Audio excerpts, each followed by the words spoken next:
Hey everybody, welcome back once again to the Inside the Den podcast here on WSBC Radio, where we take a closer look each week into St. Vincent Athletics.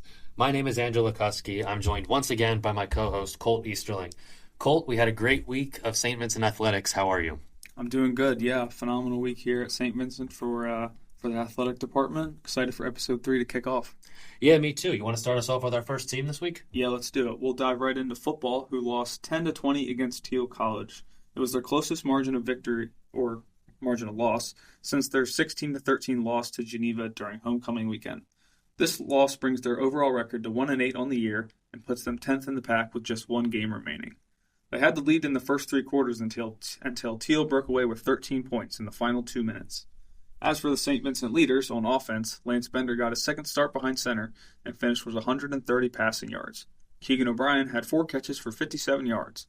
And Austin Wells had 3 catches for 43 yards. This is his second straight week with over 40 yards. On the ground, Billy Beck led the way for the Bearcats with 14 attempts and 48 yards, and the only St. Vincent touchdown of the day. On the defensive side of the ball, freshman Nathan Parker had another great day, leading the team in tackles with 12. Wiley Purry had 9 tackles and a forced fumble, which was recovered by David Simuwong. Keyshawn Davis had 2 TFLs and half a sack, the other half belonging to Fred Woodfork, who had 1.5 TFLs and 8 tackles on the day. One thing I would say, though, that definitely helped Teal win this game was not necessarily when or how they scored, but was having no penalties, only 1 turnover.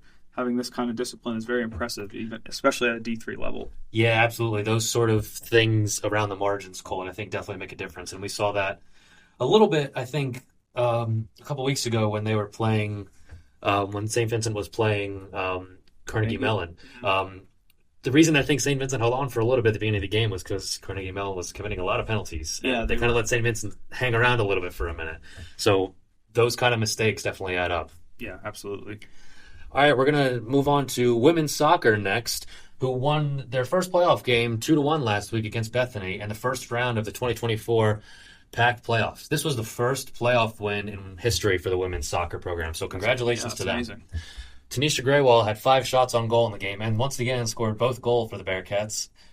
Colt, I swear, like she is the highlight of the game every week. It seems like it. I mean, and I also saw, like, in the scoring profile or the scoring frame, they were both in the first 15 minutes of the game. So, like, she came out on fire. And Jordan Kirkwood and Corey Bieber both recorded assists on her goals. Freshman Rylan Warner once again had a strong day in net for the Bearcats with 6 saves, allowing just the 1 goal. I think that's an outstanding performance for a freshman coming in to a really solid team who was looking to win a championship this year. Yeah, most definitely. And her first playoff game, and that was a huge helper in letting them get their first victory. Yeah, the nerves clearly did not get to her. They will now move on to the semifinals and face Westminster next week. Yeah, I Colt? think Westminster will be the higher seed in that game, too. Yeah. So we'll have to see what happens. Obviously, we won this past weekend, but hope to see the same result. They are the top seed, yeah. So if they win, I think that's a massive statement for this women's team that they can go as far as their talent takes them. Most definitely. We're going to move on to women's cross country, who finished 3rd place in the women's PAC championship race. There were 11 total teams with 118 total runners in this race. Freshman Grace Newbert finished 3rd overall, while also earning all PAC first team honors and bringing home PAC Newcomer of the Year award. Some of our freshmen this year, man, they've been very impressive. Yeah, this recruiting class for the athletic department is really showing out. Yeah, I mean, Deanna last week, I mean, she had a phenomenal week. We had her on the talk. Grace, too many to count. Yeah, absolutely. Miranda Sincata also finished 10th place, earning all PAC second team. Kristen Prince ended her day in 14th place, also being named all PAC second team, and earned all PAC sportsmanship team. Cassie Lanza finished just outside the top 20 in 21st place and earned all PAC honorable mention. Lily Murphy rounded out the top 5 for St. Vincent, finishing in 28th place. All the girls in the top 5 finished in under 25 minutes. All right, Colt, we're going to move on to women's bowling next, which traveled to Niagara Falls over the weekend. I'm very jealous of that. Me too. And they placed 4th out of 12 teams in their tournament. Maura Pillock was also named Conference Player of the Week last week, so congratulations to her. Lots of honors this week for our women athletes. Just pass them out. Yeah, really. The team averaged 179.9 for the weekend, and senior Sabine Strickland led the team with an average of 207.7 in the 4 games that she played in. Their total record for the weekend was 5-5, But their total average score for the weekend was third highest in the tournament, beating out 3 Division I programs that also participated in the tournament. That's once again a strong showing against some really tough teams for the women's bowling team. Most definitely. I think it was either week 1 or 2 when we were talking on here. They had beat another Division I program, so keep it going. Yeah, absolutely. So their team record is now 13-7 overall, and they will look to continue next week at their tournament in Latrobe. Oh, nice. We got I think it's senior night as well, so if you're in town, head over to show Lincoln out. Lanes. Apparently they put on some really good performances, so show up clearly. and watch. We'll head over to men's swimming now, who faced off against York College this Friday and lost 171-90. This brings their record to 0-3 on the season, with their first pack event being next week. They didn't win event until the 10th race of the day, and it was Liam Randolph who got St. Vincent on the board with a win in the 100 breaststroke, winning by over 5 seconds. Randolph would also get SVC's second win of the night in the 200 breaststroke, this time winning by almost 10. Giovanni Guido would get the final win for the men in the 200 IM with a final time of 2:06. And as far as I could see, Jacob Doritza did not participate in this meet, which definitely hurt the men's team. All right, Colt, we will now move on to women's volleyball, which had a really good week last week. They won 3-1 against Chatham in a huge pack matchup. They lost their first set, but then went on to run off 3 in a row to win the day. Megan Williams recorded 20 kills and 16 digs in that match for the Bearcats. That's another freshman who's been amazing. Yeah, absolutely. Again, Jessica Hughes and Lauren Fox combined for 7 blocks on the day, another strong number for the Bearcats. They also won last week 3-1 on Saturday against Franciscan. They won the first set, lost the second one, and then went on to win the next 2 for winning 3 on the day. Megan Williams, again, a double-double with 11 kills and 15 digs. Kaylin Staples-Klasnick also had a solid day for the Bearcats, recording a team-high 14 kills, and Stacey Ramos had a match-high of 36 digs. Colt, the women's volleyball team has kind of gone on a run lately. No, I know, and I was at the game against Chatham. It was very high energy. The student section showed out once again. So thanks to everyone who was there, and congratulations to the girls. A well-deserved win. They were not expected to win that game either, at least by Chatham standards. By my standards, I think they were going to win the whole time. But, I think Chatham was 5-1 in the pack coming into that game, and now SVC was able to overtake them in the pack standings, so that's amazing. Yeah, absolutely. And then a nice win on Saturday. Mm-hmm. So we'll head over to women's swimming now, who also faced off against York College and won their second consecutive meet, 148-113. It was their closest margin of the season so far. This brought their record to 2-1 on the year after starting 0-1. So nice bounce back from their loss against Mount Union. Fallon Zembiak, Deanna Miller, Emma Marks, and Sarah Alexander opened up the scoring for the girls with a win in the 200 medley relay, and they won it by only half a second. Abby Luskabansky, coming off her Pack Swimmer of the Week performance last week, won the 100 backstroke event for the Bearcats. Emma Martz won the 200 butterfly in impressive fashion, winning by almost 7 seconds. Luskabansky would add to her win total with the wins in the 100 and 50 freestyle, with times of 25-22 and 55-83 respectively.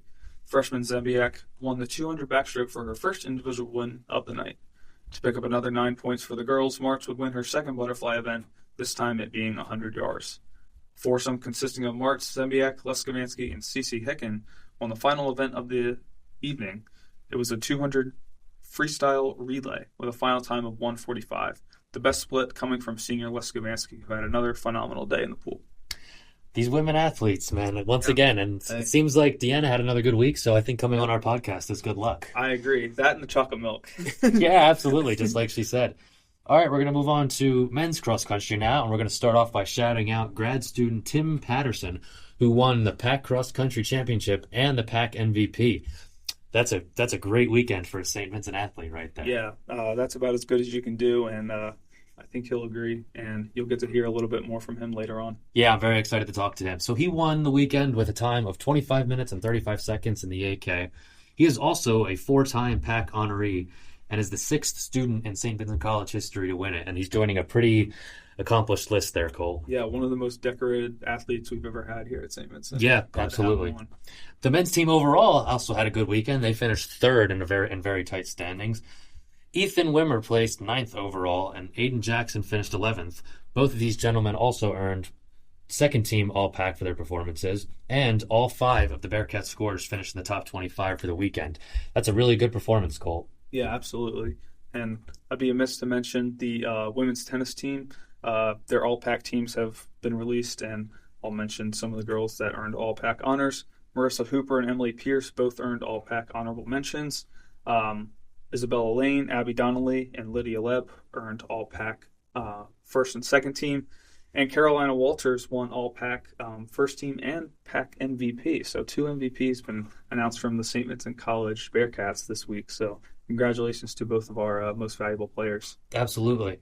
All right, Colt, let's move on to talking about what's upcoming for St. Vincent Athletics. So as I mentioned before, the women's soccer team will face off against Westminster this week on Wednesday to take on Westminster. They are the top seed in the Presidential Athletic Conference, so huge game for the Bearcats. Women's bowling will play in the Brother Pat Lacey tournament here at Lincoln Lanes in Latrobe on Saturday. Women's volleyball is playing against Geneva this week. It is their second to last match of the season, and they're hoping to put themselves in a really good playoff position for the PAC, and it looks like they're going to do so. And cross country will have off now for just under 2 weeks to prepare for the NCAA D3 Mid-East Regional Championship, where hopefully we're going to have a few more awards giving out and some guys heading to the national championship. Yeah, absolutely. Hopefully Tim will touch on that a little bit as well. As for my side, men's swimming is going to face off against Grove City on Friday. Same with the girls. That'll be a home game in their first PAC event of the year. We have basketball, ladies and gentlemen. Women's basketball, we will be facing Otterben this Friday. That'll be their first game and first away meet of the year. Women's basketball also playing against Baldwin Wallace on Saturday. Men's basketball, will be facing Carlo on Friday here in the Carey Center, and we will be live for that event. So please come out and support. Cram the Carey, everybody. Yes, please. First event of the year should be a really good time. And then finally, football will be facing off against Bethany Bison this Saturday at 1 o'clock. And we'll also be live for that. So once again, come out. Yeah, absolutely. Thanks for, touting our live sports now. I think we'll have a couple different people broadcasting the game. So tune in, everybody. Yeah.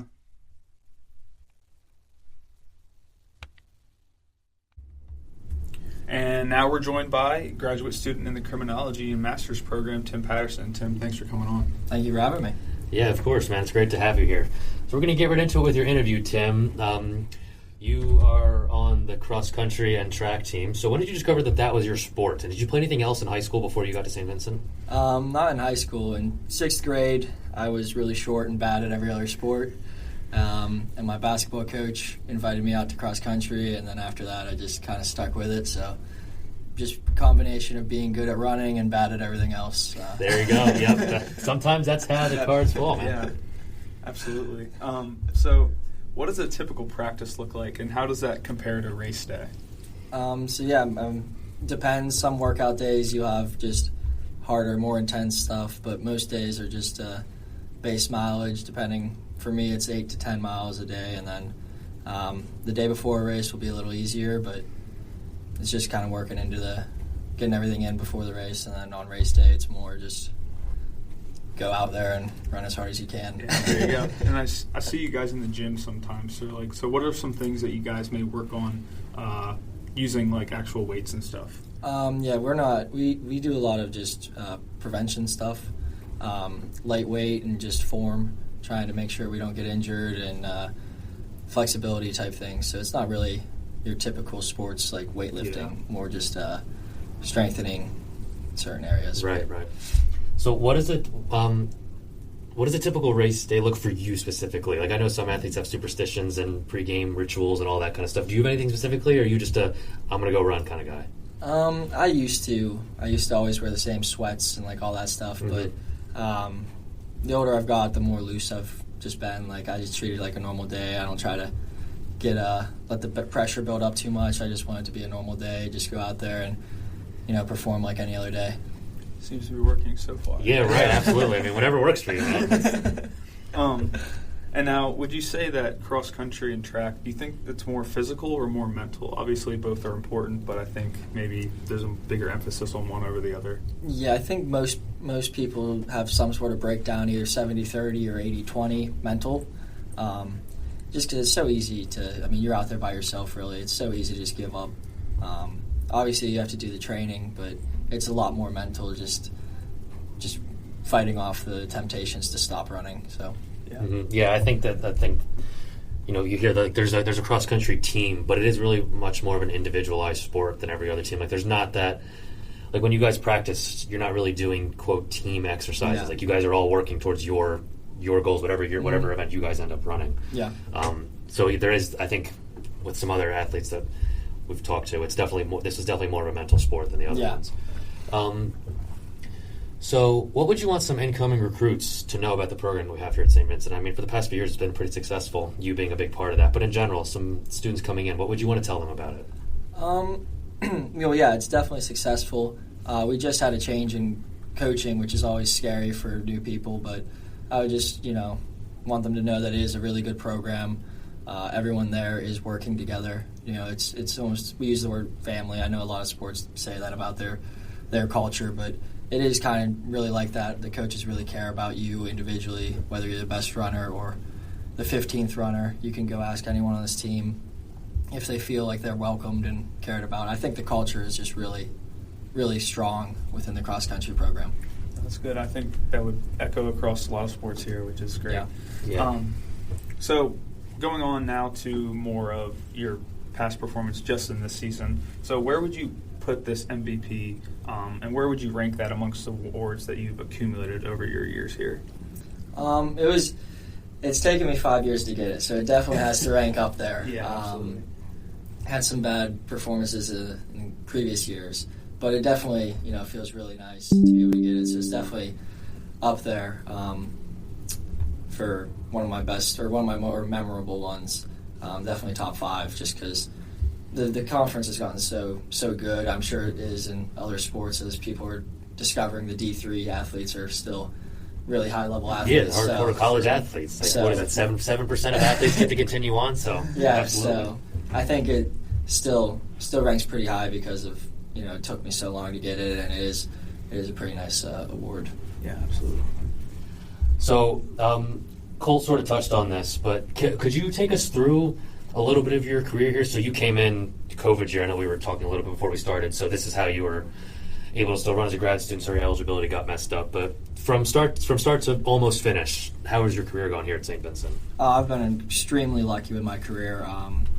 I've had 2 great coaches throughout my career, but COVID year, freshman year was a little weird. Normally we run an 8K. That year was all 5Ks, so the racing was different. But no, I've been able to come in and adapt really well to the college training, and I've been fortunate enough to win some PAC titles, go on, win some regional meets, and even nationals. So it's been really nice to be able to see the success through this program and through the team too. Being able to win the team title last year was definitely really good. So definitely been very fortunate with my St. Vincent career. How was the transition from cross country to track and field, and does your training change at all?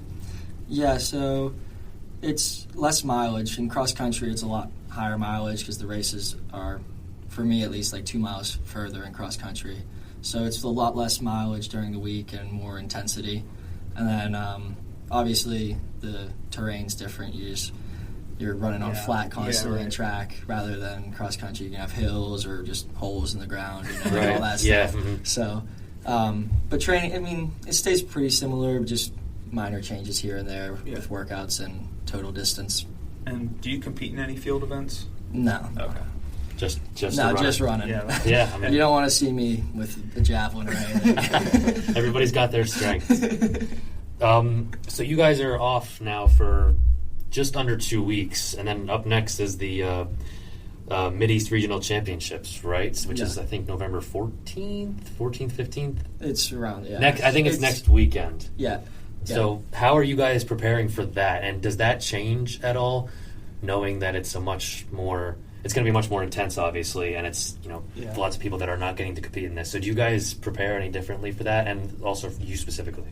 So the team, we can only take the top 8. So as of right now, for these next 2 weeks, it's really just like our top 8 practicing now. Training-wise, like the week going into it, we'll just have no workouts. Like we'll just be resting because it's the last meet for most people. Right. Personally, training kind of stays the same for me because, I plan on going to nationals, so I have to keep training for a little bit longer, but just a little bit easier, but closer to the race. But most of the training will stay. So hoping you win this nationals is then next after this. Yeah, it would be the following week, and it's a weird system to go. It's kind of hard to explain, but only a certain number of people from this race will go. So okay, it's usually around the top 20, but it changes depending on the rules. So. Okay, all right. So does that make it actually? You just popped another question in my head. Does that make it harder for people year to year, not necessarily knowing where they need to finish? Like, there's not a baseline. I need to get in the top 20 or top 15 or whatever it might be. I think the people who are capable of going to nationals kind of know where that line is. Mm-hmm. Like, you kind of see how many people, and it's around it. Yeah, you intuitively kind of just know. Yeah, you kind of know. But yeah, it can be because, my sophomore year, I think it was like 19th, but then last year it might have been like 23. So it's like, gotcha. Sometimes it just doesn't fall your way. Yeah, that is interesting. And do you have anything to share about what's next for you after your cross-country career and after you graduate here from St. Vincent? I'm not too sure yet, obviously. I got another year here. I'm doing 2 years for my master's program. So I'll be working here, and I still have a little bit of time to really decide for my career path. So you going to involve yourself at all with the team? You think you're going to be around a little bit? I'm going to try, even if it's unpaid or whatever. I think I'll go run with them, pace them. Some informal kind of stuff. Yeah, just I don't want to just leave the program after graduating. I think I want to still stay around and be connected to the team, especially next year. I still know everyone on the team. Right. Mm-hmm. So future recruits, pay attention. Tim will be around to help you out. Unless, Colt, you have anything else, I think we're all good. We really appreciate your time today, Tim. Yeah, thank you so much. Of course. Thank you for having me. Yeah, no worries. Thanks again to Tim for coming on. I know he's a busy guy. He's a graduate student here in the CRIM program. He's got D3 Nationals to prepare for, so very happy that he was able to make a little time out of his day to help us out. Yeah, absolutely. We're very appreciative of that. This was a hard week to, I think, pick who we were going to have on. Like we talked about, there was a lot of people that we could have brought on, and deservedly so, been able to talk about their week. We just thought that Tim probably stood out a little bit more, especially for winning both the championship and the MVP. But that does not take away from anybody else's performances. Like we said, congratulations to all of the athletes on a stellar week. No, definitely. Now we're in that phase between fall, winter sports now. So we'll be having plenty of sports to talk about and plenty of different people to have opportunity to come on here and talk. Yeah, absolutely. I'm excited for basketball to get started, like you just said, and we will be broadcasting those games. I'm a big basketball guy, so I'm super excited. And both of our teams, I think, are supposed to be really good, so they'll be competitive all year. Yeah, the games will be fun and high energy, so I'm super excited for that to get started next week. Yeah, the girls got a tough road trip to start. I think Baldwin Wallace is a ranked team, but doesn't take anything away from them. They can do whatever they put their minds to. 2 seasons ago, they won the PAC championship when nobody thought they could, so hey, who's to say they won't win again? Yeah, and starting off your season, if they are to win with a big statement win like that on the road, they could ride that for a few weeks. Yeah, that'd be phenomenal. Men's playing Carlo. Hopefully win their first event of the night. We'll be broadcasting. It'll be our first time doing basketball, so I'm very excited for tip-off. Yeah, me as well. All right, Colt. Well, thank you again for joining me this week. It was a super fun time talking about all the athletic teams, and we will be back next Monday with our next recap and our interview. Hey there, listeners. I'm Matt Boyer, station manager of WSVC Radio. If you like what you're listening to, don't forget to hit the like, subscribe, and hit that bell button to be notified with all of our newest updates. Every day, one of our shows is releasing a new episode. Stick around and stay tuned.